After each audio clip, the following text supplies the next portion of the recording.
Hello, people of New World, and welcome back to the channel. It's me, Lamani. Now, today, if you are not a bruiser and you've decided to continue playing into Season 1, congrats. I hope your mentals are doing well.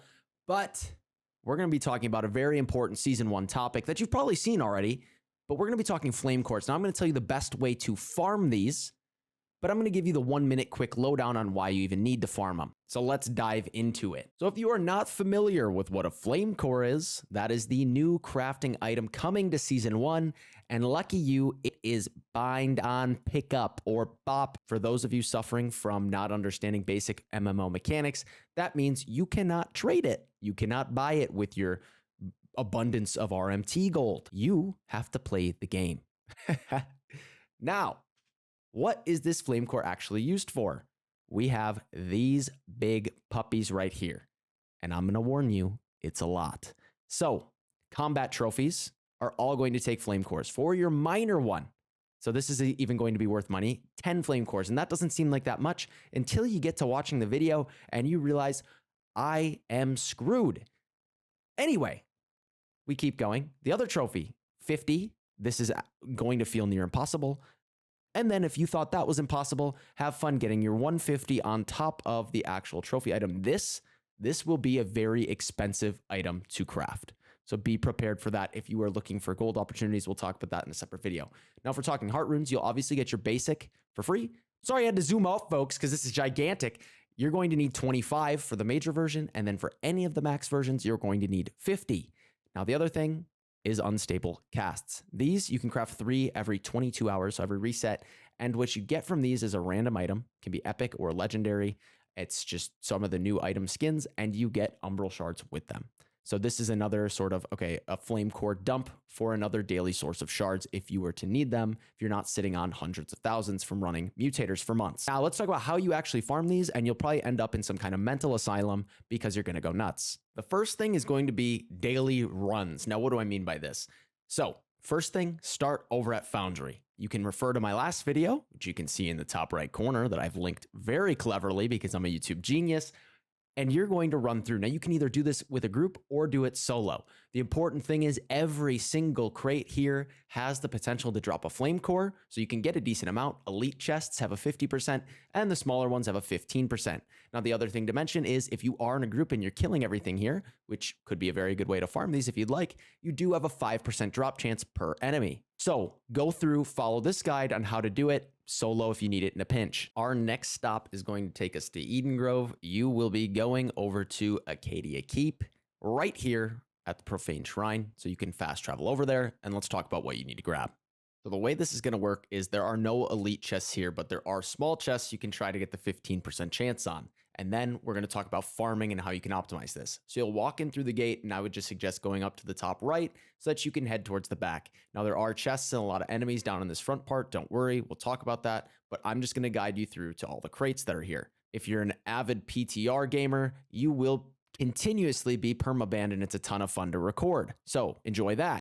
So we'll start off by going up top, and these are going to be your biggest chests, and you can drop aggro by jumping on the chests and trying to lay on them, lay behind them, just do something. Eventually they'll start to retreat, and that's when you grab the chest. Now you should be able to continuously grab these, but there's a pretty good chance that you'll get aggro again, so you'll have to do this. But just find a spot, tuck in, and then eventually they'll stop, and you'll be good to go. Grab these 3 chests, and then we'll head down. When we head down the stairs, there's only one little crate that we have to worry about, so just grab that, and we'll keep moving. If you're planning to actually farm these and start killing as many things as possible, this is where this will start. You'll run through and pull everything down below. So there's a dog over here and another enemy. You can jump around through the tents, and there's only one chest you'll actually have to grab. So you'll grab everything in this little circle of tents. You'll see the alchemy stockpile back there that you'll grab at the end, but pull everything together and then AoE them down. Go grab the stockpile, and then we'll be looking to move up top and then move towards the front. On your way up there, there will be a single crate that you'll see guarded by an enemy. Kill them quick, and then grab this crate. Once you get to the front, there will be a lot of enemies. We'll talk about AoE grinding, but you'll see one provision crate over here under the little walkways, and then you'll head over to the tents on the opposite side, and there will be another one tucked down below. Now here's the quick, short, and sweet way of telling you, your best way to get these is going to be grinding mobs. It's going to be brutal, and you're going to want to huff paint. You have 3 pulls that you can do. You can do the solo, you can do it with a group, but there will probably be a lot of people trying to do this. Pull 1 is doing the front gate. So just pull everything up front, LOS them, AoE them down. Pull number 2, you're going to grind this middle area. So all of the big guys, everything with all of the tent people, and just kill them in one spot again. It's going to be a little bit difficult if you do this solo, if you pull the boss with them, but again, still possible, especially if you defy death. Then at the back half, this is going to be that initial pull that we talked about earlier, where you're just going to pull everything within the tent circles, the little dog, everybody up top, LOS, and then AoE grind them down. By the time you finish the very last pull at the back half, everything will have respawned up front. They respawn pretty quickly. So if you're doing the solo, you'll guarantee respawns. If you're doing it in a group, you might have a little bit of downtime, but this is going to get you the most orbs because it is a 5% drop per enemy. And the next spot we'll be going to is over in Eden Grove again, and it's the Crystal Cavern. This one's a bit smaller, not as much going on though, so let's head over there. All right, so the Crystal Cavern, not that great. There's 3 total chests that you can actually get, not many enemies to actually farm, and 1 big person that drops no loot. So you'll go through, there's 1 supply crate at the very front, you'll kill a mage there, and you'll climb up top, and then there's another one that's going to be sitting on top of this little construction looking thing. So I would just jump up there after you kill all the enemies down below. And then the final one is a stockpile at the very end. If you want to kill the named big boy, go ahead. You're going to have 0 desire and 0 purpose at this point because he's not going to drop loot, simply just a quest mob. You'll grab these chests and boom, you're done. So you have options. This spot's just not going to be great for farming. Your best option is going to be at the keep, but you could in theory bounce between here and the keep, just grabbing the chests whenever they do reset, because again, they don't have a daily reset timer like other ones do. And now your final option for farming is going to be in Empyrean Forge. Now the thing to note in here is that the chests do not give flame cores. When I did my first look video, my only 2 flame cores that I got out of the entire run were off of 2 named mobs, with one of those being the last boss. So if you're going to try and spam this, you'll get a decent chance to just get a couple, but from my understanding, there is no drops from the chests, and let's talk about why we believe that. All right, so here we are on NWDB because I just need to show you some things about drop rates and talk about why we should be farming them in this way and why this is pretty much your only option. So you might say, okay, there's got to be a better method. Well, let's keep looking. Contained in, you have options for 5 flame cores and 10 flame cores. Well, these are a very limited time thing coming from your season 1 pass, and even then, this only begins to scrape the surface of what you actually need. Now, if we go to gathered from, this is why you need to do at least Foundry every day. And then the other 2 are kind of optional. And then your other option is you're going to have to just keep killing enemies.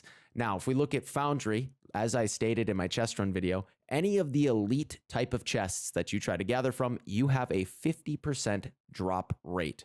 You're not going to be affected by luck at all with these, so don't even bother trying. Elite chests, as you could have seen before, they are not in the keep and they're not in the cavern, meaning our best source of them is going to be Foundry. So you need to do that.